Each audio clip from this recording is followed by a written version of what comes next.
Hello, my name is Wira or Wira, and in this video I will be showing you how to make the most out of your outdoor walks. Now, just a short background, I have been doing Endmyopia for about a year now, and since then I have improved by over 1 diopter in both eyes. That's crazy, and so I do know a thing or two about this whole Endmyopia method, and so hopefully I have some credibility in what I'm about to say in this video. Now, many people have talked about how Endmyopia works, so I won't be another person explaining what has already been explained lots and lots of times. So if you don't know what active focus is or what normalized prescriptions are, then be sure to do some reading first. Yeah, reading or watching. Now, we all know that distance vision is the #1 stimulus to improving your vision. And the most accessible way of getting distance vision is by taking outdoor walks. But how you take these walks is much, much more important than just taking them. Now, of course, there is no one-size-fits-all way of walking. Like, that's just what? This, in the end, is personal, but from my 1 year or so of experience, here are some things that you might want to integrate into your walks. Now, there are some prerequisites. I would assume that 1, you understand how Endmyopia works. 2, I assume you are able to do active focus consistently. And 3, I assume that you have a proper pair of normalized, because what's the point of getting distance vision walks with like being undercorrected by a diopter or something? I'd like to immerse you into the world of an Endmyopian, and what better way to do that than taking you for a walk with me? Let's go. Good morning. It's around 6:30. Woken up 30 minutes ago. And yeah, it looks like it just rained. That means it's going to be extra chilly today. Even though chilly in Indonesia means like, what, 25 degrees? Yeah, close enough. 27 degrees. All right, let's go. So, first thing I see is that A over there. Let's check myself and active focus that right away.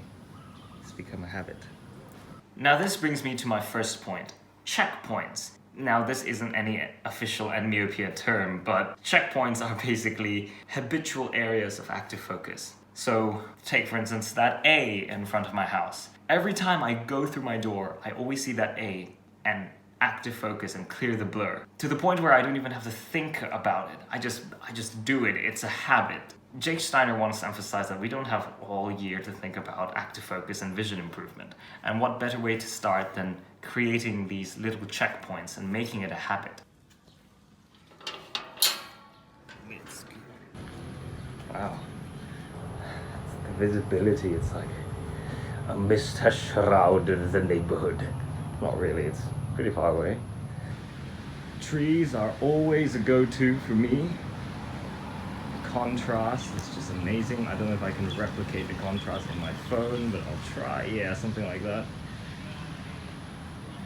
And trees are so amazing, rather, that they really deserve their own video, and I will make a video about trees.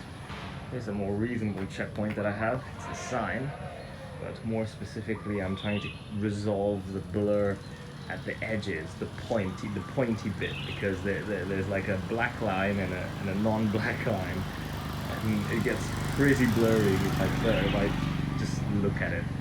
You know, Endmyopia is one of the big motivators for me to actually wake up like really early. I mean, 6 is really early for me, at least, a Gen Z teenager. So, goodness me, today is so humid.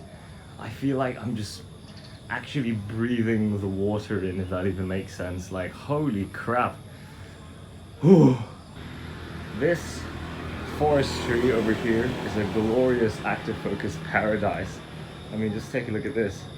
I mean, look. And that.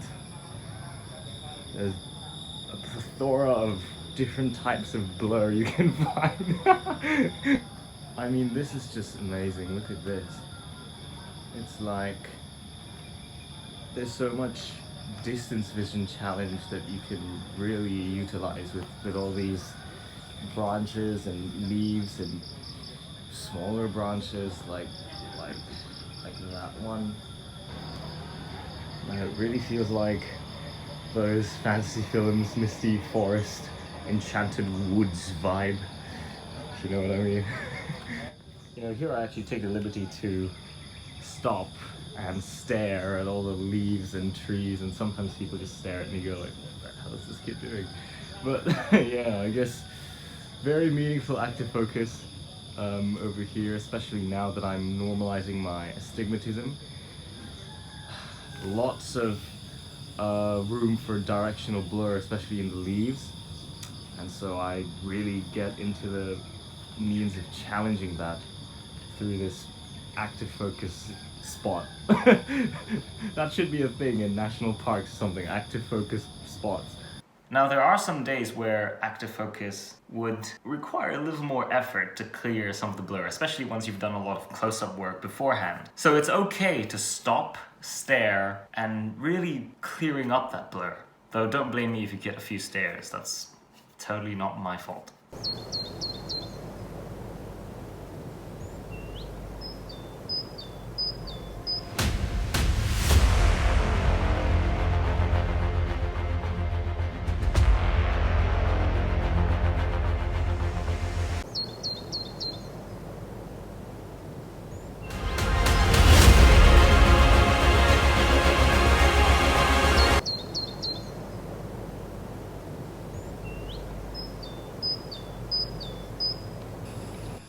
So, if it isn't obvious already, I'm not just looking for text, but everything, like those patterns, or these leaves over there on top. Even that chair, like that chair over there, there's a pattern that I'll soon get to. Like from up close, yeah, sure, like that's just a chair, but trust me, when you're far away, like 20, 30, 40 meters away from the chair, these patterns get really sort of, you just want them to just snap clear. You know what I'm saying? Now from very far away, I can actually see the black and white patterns of the roundabout.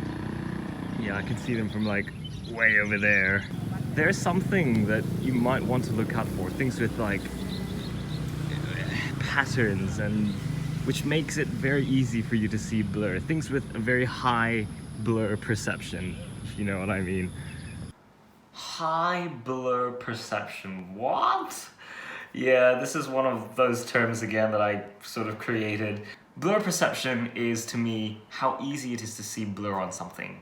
Now that sounds really silly, but trust me, with a reduction of 0.25 diopters, it's so hard to see blur on anything except for these high blur perception things. I'll give you an example. Like, it's so much easier to see blur on the letter E than the letter O, for instance. And it's a much more dramatic clear up when I actually active focus the letter E than the letter O, for instance. Like, I don't know, maybe this is just me, but yeah, here's something, yeah, there you go. It's 1 year of Endmyopia for you. Another important thing to note is that you see that crane on top of the apartment? Now that has lots of patterns and really high blur perception, but from here it's just way too far. And even if I really try to clear up all the blur and see every single detail, I'm really just straining my eyes at that point because it's just so far away and it's way too small. Yeah, the same thing goes for text. Like, that's way too small already and it's just straining my eyes. Now as you can see from here, those patterns are much more easily recognized, and the blur challenge is just enough. Who needs an eye chart when you have something like this? Whoa! Ooh, that's an interesting pattern. I should probably make that another checkpoint. You know, to be honest, I'm feeling kinda dizzy by constantly switching to look at my phone. So please don't do this when you're out walking. Just focus on your walks. I'm just doing this for the sake of the video, okay? It's crazy that that A, which was blurry before and required me to actually active focus to clear it up, now after the walk, it's like I just have to look at it and it's clear. Like, wow. The main takeaway from this video is that there's a difference between just staring into the distance and actually actively looking for things to challenge your distance vision. It's almost the same thing as there's a difference between just hearing something and actually listening to something. But anyway, I hope I have given you a broader perspective on really taking your outdoor walks to the next level. I hope you enjoyed this video. Thank you so much for watching. Please do give a like and consider subscribing. And do comment down below on your habits or your ways of walking. But until then, here's to 2020 and God bless.